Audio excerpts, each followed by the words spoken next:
CND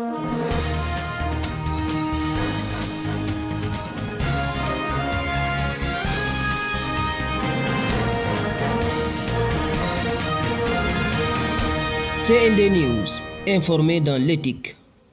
Sur le nucléaire, oui ou non? Par contre, Israël a l'arme nucléaire, oui ou non? Israël ne reconnaît pas le traité de non-prolifération des armes nucléaires, oui ou non? Israël se met en dehors des traités internationaux sur le nucléaire, oui ou non?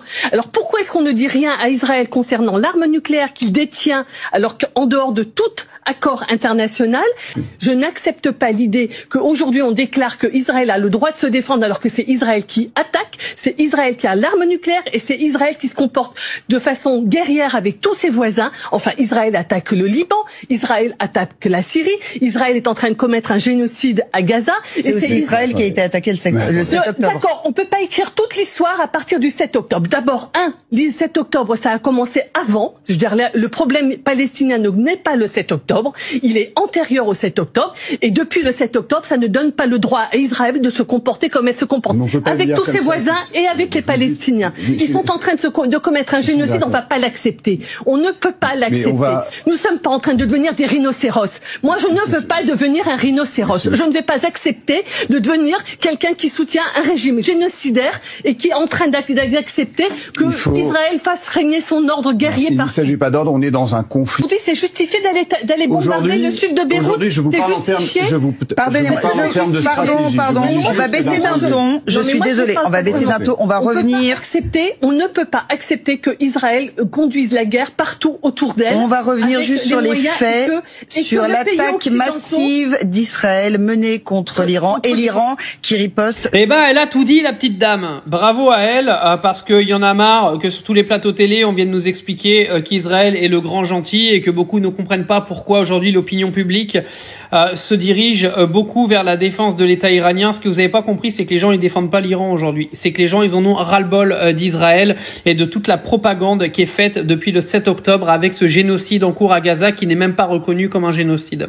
C'est de ça que les gens ont ras-le-bol et c'est pour ça que vous avez vu sur les réseaux énormément de soutien envers l'Iran hier.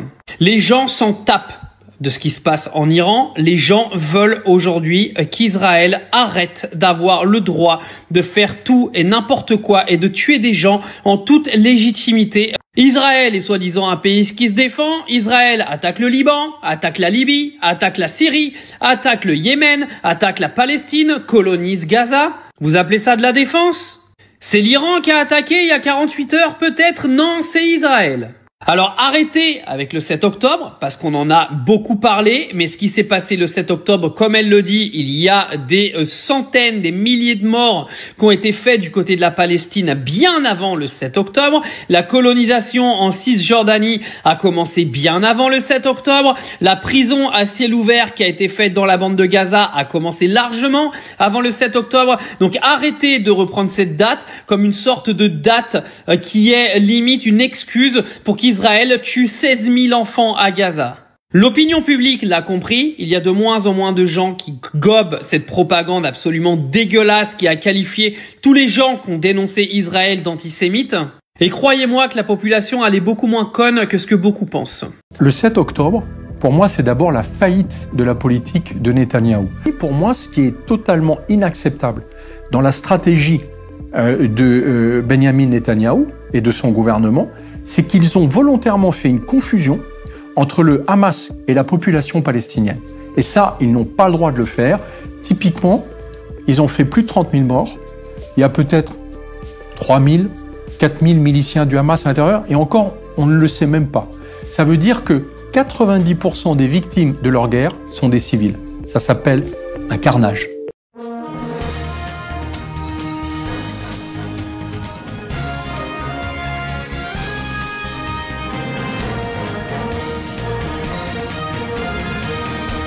CND News, informé dans l'éthique.